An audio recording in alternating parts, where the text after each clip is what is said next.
प्रभु यीशु मसीह नाम में सबको जय मसीह की।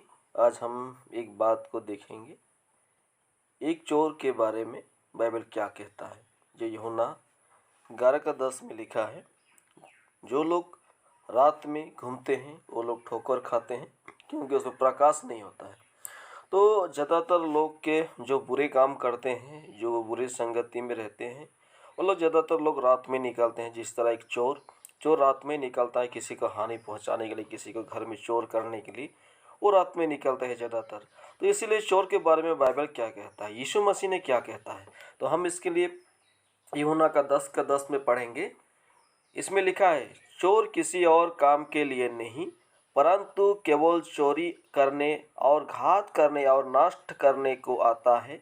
मैं इसीलिए आया कि वे जीवन पाए और बहुताई से पाए।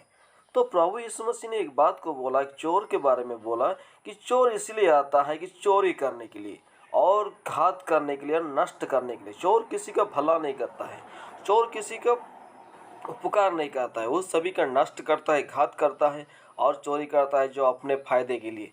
तो इसीलिए ये प्रभु यीशु ने सर्व कहा कि मैं इसलिए आया कि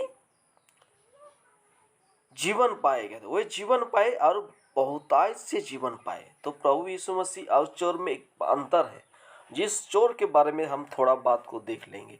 जिस तरह एक चोर के जीवन में अपवित्रता, वो पवित्रता व्यक्ति नहीं है, और उसके जीवन में अपवित्रता हमेशा रहता है। वो क्योंकि वो पवित्रता काम कर नहीं सकता है, वो भला काम कभी किसी का नहीं करता है, उसका जीवन एक अपवित्रता है। तो क्या इस अपवित्र जीवन आपका और मेरा भी है, इसे हमें सोचना जरूरी है।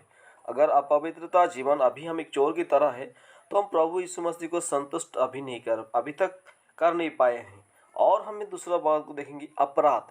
क्योंकि चोर किसी का भला नहीं कर सकता है, क्योंकि वो अपराध कर सकता है। वो किसी का जान ले सकता है, क्योंकि अपने जान बचाने के लिए किसी का जान ले सकता है, किसी को मर्डर कर सकता है। तो इसीलिए चोर का ही एक जो गलत गुण है, जो अपराध करता है, उसका कोई सही जो काम करने वाला व्यक्ति नहीं है। चोर हर समय किसी का बुरा चाहता है, किसी को धन दौलत लौटता है, किसी को जीवन को नष्ट करता है।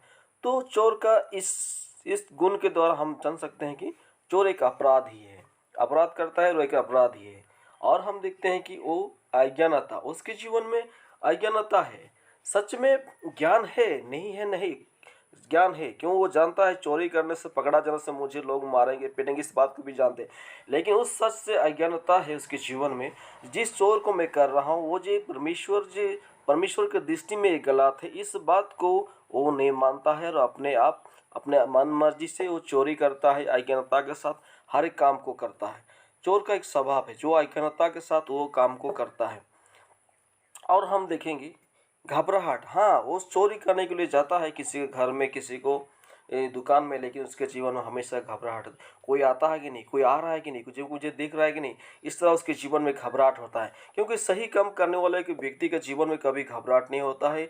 वो हमेशा खुशी के साथ, निडर के साथ, वो परमेश्वर की हो, कोई भी कार्य हो वो कर सकता है। क्योंकि जो चोर करते हैं, जो गलत काम करते हैं, उसके जीवन में हमेशा घबराहट रहता है। और हम देखेंगे कि वो हानिकारक, वो चोर का जीवन में जो गलत काम करते हैं वो किसी का उपकार नहीं कर सकते हैं, क्योंकि वो हमेशा दूसरों को हानि करता है, दूसरों को चोट पहुंचाता है। उसके जीवन में यही चरित्र है, क्योंकि दूसरों का हानि करना ही उसी का जीवन का मकसद है। दूसरों का संपत्ति लूटना ही, दूसरों का धन दौलत चुराना ही उसका मकसद है। और उसके द्वारा, क्योंकि एक निर्दोष व्यक्ति का, एक बेगुनाह व्यक्ति का, एक अच्छी परिवार का जीवन सो नष्ट होता है, क्योंकि उन लोग के जीवन को हानि करता है। इसलिए चोर का जीवन में एक हानिकारक जीवन है, वो किसी का भला नहीं कर सकता है।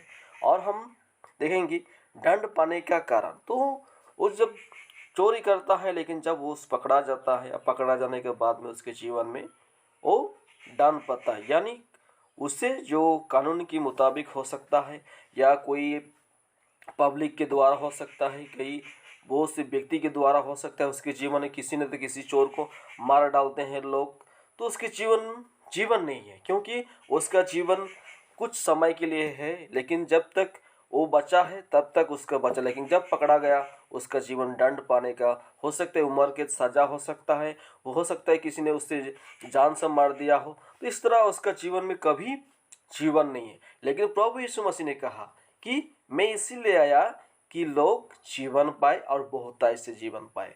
तो इसीलिए हम अपने जीवन में सोचना चाहिए कि हमारे जीवन में एक बात को ध्यान देना चाहिए, जो प्रभु यीशु मसीह इस जगत में आया, एक चोरी का करेक्टर लेकिन नहीं आया, एक सुसमाचार को लेके आया कि जो मुझ पर विश्वास करता है वो अनंत जीवन पाए। और इसमें क्या है कि मैं इसीलिए आया कि लोग जीवन पाए और बहुतायत से जीवन पाए। तो इस जीवन के बारे में अगर हम सोचेंगे ये बहुतायत के जीवन क्या है, आपका और मेरे जीवन में एक प्रश्न होगा कि बहुतायत के जीवन क्या है। क्योंकि हम संसार में कुछ दिन का मेहमान हैं, हम जब तक जीवित हैं तब तक हम इस संसार में हैं, लेकिन जब तक हम इस दुनिया से चले जाएंगे, मर जाएंगे, हमारा जो शरीर में बसा हुआ जो आत्मा है, जो हमारे जीवन है, वो परमेश्वर लेके जाएगा। लेकिन जब तक हम अच्छी कर्म करते हैं, अच्छी स्वभाव के साथ हम अपने जीवन को बिताते हैं, हम मसीह यीशु में रहकर अपने जीवन को बिताते हैं, तो हम बहुतायत के जीवन पाएंगे और उस जीवन परमेश्वर के राज्य में हमें मिलेगा। इसलिए परमेश्वर ने इस जीवन के बारे में, जो संसारिक जीवन के बारे में नहीं बताया, लेकिन परमेश्वर का बेटा प्रभु यीशु मसीह ने उस जीवन के बारे में बताया, जो बहुतायत के जीवन, जो हम मरने के बाद भी हमारा एक जीवन है। क्योंकि इंसान मरता है लेकिन आत्माएं कभी नहीं मरता है। तो इसलिए इस वचन के द्वारा हमें याद रखना चाहिए कि प्रभु यीशु मसीह इसलिए आया कि लोग जीवन पाए और बहुतायत से जीवन पाए। आज भी आप अगर मैं प्रभु के उद्धारकर्ता के रूप में ग्रहण नहीं किया है, प्रभु यीशु मसीह के नाम से हमने बपतिस्मा नहीं लिया है, प्रभु यीशु मसीह को अपने जीवन का दाता नहीं समझा है, तो आज भी हम एक चोर की तरह हमारे स्वभाव को हम दिन प्रतिदिन प्रचलित कर रहे हैं। हम किसी को घात कर रहे हैं, हम किसी को अपराध कर रहे हैं, हमारा जीवन में घबराहट है, हम दंड पाने के योग्य हैं, तो हमारे जीवन में ये सब चल रहा है। इसीलिए हमें प्रभु यीशु मसीह को ग्रहण करना है, प्रभु यीशु मसीह को विश्वास करना है, जो आपको बहुतायत से जीवन देने वाला है। क्योंकि अब मर जाएंगे, मरने के बाद भी एक जो जीवन है, वो जीवन परमेश्वर आपको देगा और मुझे देगा। तो प्रिय